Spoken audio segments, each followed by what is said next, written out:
इस वीडियो में हम लोग कुछ विज्ञान के महत्वपूर्ण क्वेश्चन देखेंगे जो एग्जाम के लिए बहुत महत्वपूर्ण है इस बार। तो इस क्वेश्चन को देखेंगे, फिजिक्स से क्वेश्चन है, ये भौतिकी क्वेश्चन है। तो देखिए पहला यहाँ पर क्वेश्चन क्या दिया है, पहला क्वेश्चन दिया है यहाँ पे कि अवतल दर्पण एवं उत्तल दर्पण में अंतर लिखे। ऐसे क्वेश्चन आपके एग्जाम में आ सकते हैं, ठीक है। तो इसको किस तरह लिखेंगे देखेंगे यहाँ पर हम लोग। तो इसका उत्तर लिखेंगे यहाँ पर हम लोग। उत्तर देखिए यहाँ पर एक साइड बांट देंगे अवतल, एक साइड बांट देंगे उत्तल, ठीक है। तो दो डिवाइड कर देंगे इससे। अब इसका अंतर लिखेंगे, यहाँ पर लिख देंगे अवतल उत्तल। और यहाँ पर देखिए पहला अंतर क्या है, पहला अंतर इस तरह लिखेंगे कुछ। अवतल दर्पण की परावर्तक सतह धसी होती है। अवतल दर्पण की परावर्तक सतह क्या होती है, धसी होती है। लेकिन उत्तल दर्पण का परावर्तक सतह क्या होती है, उभरी होती है। जैसे कि यहाँ पर देखिए ऐसा ई क्या कहलाता है आपका, अवतल दर्पण है। ये क्या है आपका अवतल दर्पण, और ये क्या है आपका, ये आपका है उत्तल दर्पण। तो इस तरह कर दिए, इसका मतलब इधर से रंग दिया गया है। तो परावर्तक सतह किधर है, वाला क्या है आपका परावर्तक सतह है। तो ये क्या हुआ है, देखो अवतल दर्पण का जो परावर्तक सतह है ये अंदर की ओर धंसा हुआ है, लेकिन इसका जो परावर्तक सतह है वो बाहर की ओर क्या है, उभरा हुआ है। तो इसका पहला अंतर हो जाएगा कि अवतल दर्पण की परावर्तक सतह क्या होता है, धंसी रहती है। उत्तल दर्पण का परावर्तक सतह उभरी होती है। पहला अंतर ये हो गया। अब आगे आएंगे, ये पहला हो गया आपका। सेकेंड क्या कहता है, अवतल दर्पण में वास्तविक एवं काल्पनिक दोनों प्रकार के प्रतिबिंब बनता है। तो अवतल दर्पण में जो होता है वास्तविक भी बनता है और क्या बनता है आपका काल्पनिक भी बनता है। एक बात ध्यान रखेंगे, काल्पनिक प्रतिबिंब को आभासी प्रतिबिंब भी कहा जाता है और ये हमेशा क्या बनता है, सीधा। एक बात ध्यान देंगे, यहाँ पर जो वास्तविक होगा ना, वास्तविक प्रतिबिंब हमेशा क्या बनता है, उल्टा बनता है। और आभासी प्रतिबिंब क्या होता है, आभासी प्रतिबिंब का मतलब कि काल्पनिक प्रतिबिंब ये क्या बनता है, सीधा बनता है। तो यहाँ पे बोल रहा है कि अवतल दर्पण में वास्तविक प्रतिबिंब, वास्तविक एवं काल्पनिक दोनों प्रतिबिंब बनता है, ठीक है। लेकिन उत्तल दर्पण में क्या होता है, उत्तल दर्पण में केवल काल्पनिक प्रतिबिंब बनता है, ठीक है। तो इस प्रकार से ये आप लोगों का दुग हो गया, इस तरह से आप लोग लिखेंगे, ठीक है। थर्ड देखेंगे, थर्ड क्या बोल रहा है, अवतल दर्पण द्वारा बना प्रतिबिंब वस्तु के आकार से बड़ा या छोटा या बराबर हो सकता है। बड़ा भी हो सकता है, छोटा भी हो सकता है और बराबर भी हो सकता है। किस दर्पण में, अवतल में। अवतल में क्या हो जाएगा, बड़ा छोटा बराबर, बड़ा छोटा बराबर। यानी इसके द्वारा बना प्रतिबिंब बड़ा भी, छोटा भी, बराबर भी, और इससे जो प्रकृति होगा प्रतिबिंब के वो वास्तविक भी और आभासी भी। तो इसमें किस तरह होगा, अवतल दर्पण द्वारा बना प्रतिबिंब वस्तु के आकार से बड़ा या छोटा या बराबर होता है, ठीक है। लेकिन यहाँ पर देखेंगे 3 नंबर, उत्तल दर्पण द्वारा बना प्रतिबिंब वस्तु के आकार से छोटा होता है। जो उत्तल दर्पण द्वारा प्रतिबिंब बनता है वो हमेशा क्या होता है, वस्तु के आकार से छोटा बनता है। और जो आपका अवतल का होता है, क्या होता है, छोटा ही बनता है और बड़ा ही बनता है और बराबर ही बनता है। तो इसे याद रखेंगे आप लोग। और फोर्थ नंबर देखेंगे, फोर्थ नंबर क्या बोल रहा है, यहाँ पर लिख दिए अभिसारी। तो आप लोग लिखेंगे कि अवतल दर्पण को अभिसारी दर्पण भी कहते हैं। क्या कहते हैं, अभिसारी। अवतल दर्पण को अभिसारी दर्पण इसलिए कहते हैं कि किरणों को मोड़ करके एक बिंदु पर मिलाता है। क्या करता है, यहाँ पर देखिए यहाँ से ये मोड़ दिया ना, मोड़ दिया, एक बिंदु पर क्या करता है, मिलाता है, ये वास्तविक रूप से मिलाता है। लेकिन उत्तल दर्पण में क्या होता है कि वो फैलाता है, देखिए यहाँ पर। तो इसे याद रखेंगे कि अवतल दर्पण को अभिसारी दर्पण भी कहा जाता है और उत्तल दर्पण को अपसारी भी कहा जाता है, अपसारी दर्पण भी कहा जाता है। और 5 नंबर याद करेंगे आप लोग, फोकस जो होता है, अवतल दर्पण का फोकस क्या होता है, वास्तविक होता है। अवतल दर्पण का फोकस वास्तविक होता है, जबकि उत्तल दर्पण का फोकस क्या होता है, काल्पनिक होता है, ठीक है। तो इस प्रकार से इसका उत्तर देंगे, ठीक है। उम्मीद है कि आपको ये समझ में आया होगा। चलिए देखते हैं आपका आगे क्वेश्चन क्या है। क्वेश्चन है 2 नंबर क्वेश्चन आपका कि वास्तविक प्रतिबिंब तथा आभासी प्रतिबिंब में अंतर लिखिए। तो पहला आपका हो गया है अवतल दर्पण और उत्तल दर्पण में अंतर, और सेकेंड क्वेश्चन है आपका वास्तविक प्रतिबिंब तथा आभासी प्रतिबिंब में अंतर लिखना है। ये दोनों क्वेश्चन आपके एग्जाम के लिए काफी इंपॉर्टेंट है, तो इसे एक बार देखकर जरूर जाइएगा, आप लोग याद कर लेंगे, इसे कॉपी पर नोट कर लेंगे। वीडियो को अंत तक देखिए, नहीं आ रहा है तो रोक के उसे कॉपी पर लिखिए, ठीक है। तो आप उसको याद कीजिए, आप ऑटोमेटिक आपको आ जाएगा, ठीक है। तो इसका उत्तर हम लोग कुछ इस प्रकार से देंगे, ठीक है। यहाँ पर देखिए, यहाँ पर पहले बांट देंगे इसको 2 भाग में, और यहाँ पे एक हो गया वास्तविक प्रतिबिंब, एक हो गया आभासी प्रतिबिंब। अब यहाँ से करेंगे अपना, यहाँ से लिखना चालू करेंगे। तो यहाँ पहला क्या होगा, यह किरणों के वास्तविक रूप से कटने पर बनता है। यह मतलब कौन, यह मतलब आपका वास्तविक प्रतिबिंब, ठीक है। यह मतलब कौन, आपका वास्तविक प्रतिबिंब। तो यह जो होता है वो किरणों के वास्तविक रूप से कटान से, जैसे कि यहाँ पर कट गया, जहाँ किरण कटती है वहाँ पर क्या बनता है, प्रतिबिंब बनता है वास्तविक रूप से। यह किरणों के वास्तविक रूप से कटने पर बनता है, यह मतलब कौन, आपका वास्तविक प्रतिबिंब।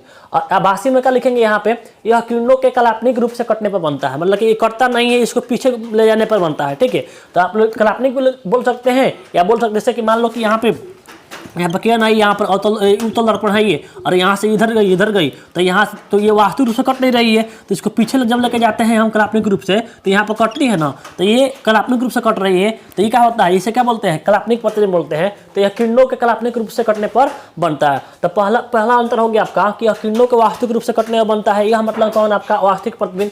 जो आभासी प्रतिबिंब होता है किरणों के काल्पनिक रूप से कटने पर बनता है, या किरणों के पीछे रह जाने पर जहाँ मिलते हैं वहाँ बनता है, ये भी लिख सकते हैं आप लोग। हम शॉर्ट में यहाँ पर लिखे हैं, ठीक है। पहला हो गया। सेकेंड आपका है कि हमेशा उल्टा बनता है, ये हमेशा क्या बनता है, उल्टा बनता है, यानी वास्तविक प्रतिबिंब क्या होता है, हमेशा उल्टा बनता है, वास्तविक प्रतिबिंब हमेशा उल्टा बनता है। और आभासी प्रतिबिंब क्या होता है, हमेशा सीधा बनता है। एक यहाँ पर देखिएगा ध्यान से, इस तरह आप लोग याद रखेंगे, इस तरह से वासी, वाऊ, आऊ और आसी, आऊ या और आसी, यानी वास्तविक प्रतिबिंब उल्टा। देखिए एक ही में वास्तविक प्रतिबिंब जो होगा, वा से वास्तविक, आऊ से उल्टा, वास्तविक उल्टा, और आ से आभासी, और सी से सीधा, आसी, आसी और वास्तविक याद रखेंगे, आऊ या आसी, आऊ आसी, यानी वास्तविक प्रतिबिंब उल्टा बनेगा, और आसी है तो यानी आभासी प्रतिबिंब सीधा बनेगा, ठीक है। तो ये आप लोगों को ट्रिक हो गया एक तरह से देखा जाए तो इस प्रकार से आपका सेकेंड इस तरह लिखेंगे कि यह हमेशा उल्टा बनता है, ओके। तो अब देखिए सेकेंड यहाँ पर इसमें लिखेंगे सेकेंड, यह हमेशा क्या बनता है, सीधा बनता है, ठीक बात है। अब यहाँ पर देखेंगे थर्ड नंबर क्या है, वास्तविक प्रतिबिंब को पर्दे पर उतारा जा सकता है, यानी जो वास्तविक प्रतिबिंब होता है उसको पर्दे पर उतारा जा सकता है, जबकि यहाँ पे आभासी प्रतिबिंब को पर्दे पर नहीं उतारा जा सकता है। यानी आपका ये 3 हो गया कि वास्तविक प्रतिबिंब को पर्दे पर उतार सकते हैं, लेकिन आभासी प्रतिबिंब को पर्दे पर नहीं उतार सकते हैं, ठीक है। आपका फोर्थ नंबर हो गया कि यह दर्पण के सामने बनता है, यह दर्पण के सामने बनता है, कौन, आपका जो वास्तविक प्रतिबिंब होता है वो दर्पण के सामने बनता है, जबकि आभासी प्रतिबिंब दर्पण के पीछे बनता है, आभासी प्रतिबिंब दर्पण के पीछे बनता है। ये बात कभी नहीं बोलेंगे कि आभासी प्रतिबिंब क्या होता है, आपका काल्पनिक प्रतिबिंब होता है, ठीक है। तो इस प्रकार से 4 हो गया। और 5 नंबर भी लिखना चाहते हैं तो 5 नंबर भी हो सकता है कि वास्तविक प्रतिबिंब जो होता है वो आपके अवतल दर्पण में बनता है, ठीक है, जबकि अब आभासी प्रतिबिंब किसे बनता है, उत्तल दर्पण में बनता है। हालांकि आभासी प्रतिबिंब अवतल नहीं बनता है, लेकिन यहाँ पर एक अंतर दिखाना चाहते हैं तो दिखाया भी जा सकता है, ठीक है। लेकिन इतना ही 4 ही लिख देंगे तो आपको फुल मार्क्स मिल जाएगा। चलिए देखते हैं आपके आगे क्वेश्चन क्या है। आपका अगला क्वेश्चन है 3 नंबर कि समतल दर्पण द्वारा बने प्रतिबिंब की विशेषताएं लिखना है, ठीक है, विशेषता लिखना है।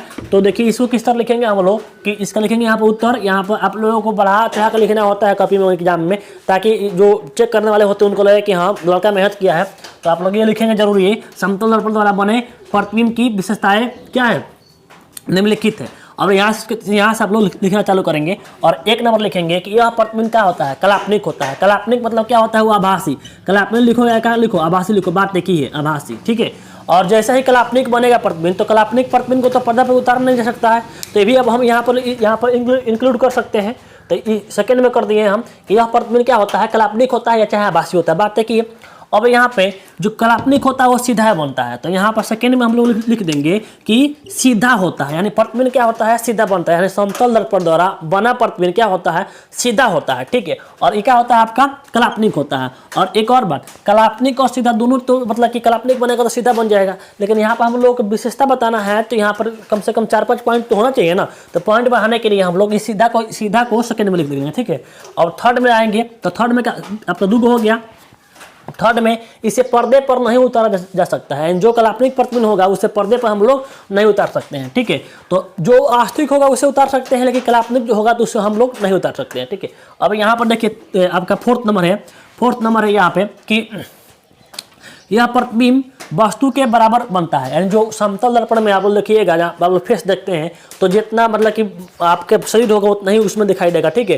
या तो इसे बोल सकते हैं कि प्रतिबिंब जो होता है वस्तु के बराबर साइज का होता है, बराबर आकार का होता है। तो ये आपका 4th हो गया। और 5 में लिख देंगे आप लोग कि वस्तु दूरी लिखे हैं यहाँ पर, वस्तु दूरी किसके बराबर, प्रतिबिंब की दूरी के बराबर, यानी जितना दूरी पर वस्तु होगी उतना ही दूरी पर क्या होगा, उसका प्रतिबिंब दर्पण के पीछे अंदर बनेगा, ठीक है। जैसे कि समतल दर्पण हो गया, जितना दूरी पर हम यहाँ पर फेस होगा उतना दूरी पर उसका अंदर वो प्रतिबिंब बनना द्वारा बनेगा। ठीक है, तो यहाँ पर लिख दिए हैं कि वस्तु दूरी बराबर क्या, प्रतिबिंब दूरी। तो इस प्रकार से समतल दर्पण द्वारा बने प्रतिबिंब की विशेषता इस तरह आप लोग लिखेंगे। ये भी काफी इंपॉर्टेंट है आपके एग्जाम के लिए, तो इसी भी क्वेश्चन को आप लोग याद करके जाएंगे। ठीक है, चलिए देखते हैं आपके आए क्वेश्चन क्या है। ठीक, तो आपका फोर्थ क्वेश्चन है, 4 नंबर क्वेश्चन का आता है कि आवर्धन किसे कहते हैं, यानी आवर्धन को परिभाषित करना है। ठीक है, इसका लिखना है परिभाषा। तो चलिए इसे देखिए किस तरह लिखेंगे हम लोग। बहुत आसान है, ये भी आपके एग्जाम के लिए काफी इंपॉर्टेंट है और ये आपके एग्जाम में आता है। क्वेश्चन है कि प्रतिबिंब की ऊंचाई, आवर्धन किसे कहते हैं, तो यहाँ पर लिखेंगे प्रतिबिंब की ऊंचाई और वस्तु की ऊंचाई, प्रतिबिंब की ऊंचाई और वस्तु की ऊंचाई के अनुपात को आवर्धन कहते हैं। यानी प्रतिबिंब जितना होगा और जितना बिंब होगा, एक वस्तु को, यहाँ वस्तु कहाँ लिखा है, वस्तु को बिंब भी बोलते हैं। क्या बोलते हैं, बिंब। ठीक है, बिंब। ठीक है, तो प्रतिबिंब की ऊंचाई और बिंब की ऊंचाई के अनुपात को आवर्धन कहते हैं और आवर्धन को एम से सूचित किया जाता है। आवर्धन का इंग्लिश होता है मैग्निफिकेशन, तो इसका फर्स्ट लेटर से क्या करते हैं, सूचित करेंगे इसे, तो आवर्धन को एम से सूचित किया जाता है। तो इसे लिख सकते हैं अर्थात आवर्धन बराबर क्या होगा, प्रतिबिंब की ऊंचाई और वस्तु की ऊंचाई। इसको संकेत यहाँ पर लिखेंगे, तो इसका संकेत क्या होता है, एम होता है और प्रतिबिंब की ऊंचाई को हम लोग एचओ कहेंगे। एचओ मतलब कि हाइट ऑफ ऑब्जेक्ट। ठीक है, यानी वस्तु की ऊंचाई, और एच आई मतलब कि हाइट ऑफ इमेज, यानी इमेज की ऊंचाई। सॉरी, यहाँ पे गलती लिखा है, यहाँ पे एच आई बटा एच ओ होगा, एच आई बटा एच ओ होगा। ठीक है, यानी इमेज का ऊंचाई और यहाँ पर ऑब्जेक्ट की ऊंचाई, यानी प्रतिबिंब की ऊंचाई और वस्तु की ऊंचाई का अनुपात क्या बोलते हैं, आवर्धन कहते हैं। तो इस प्रकार से इस क्वेश्चन का आंसर यहाँ पर आप वो लिखेंगे। ठीक है, चलिए देखते हैं आपके 5 नंबर क्वेश्चन क्या है।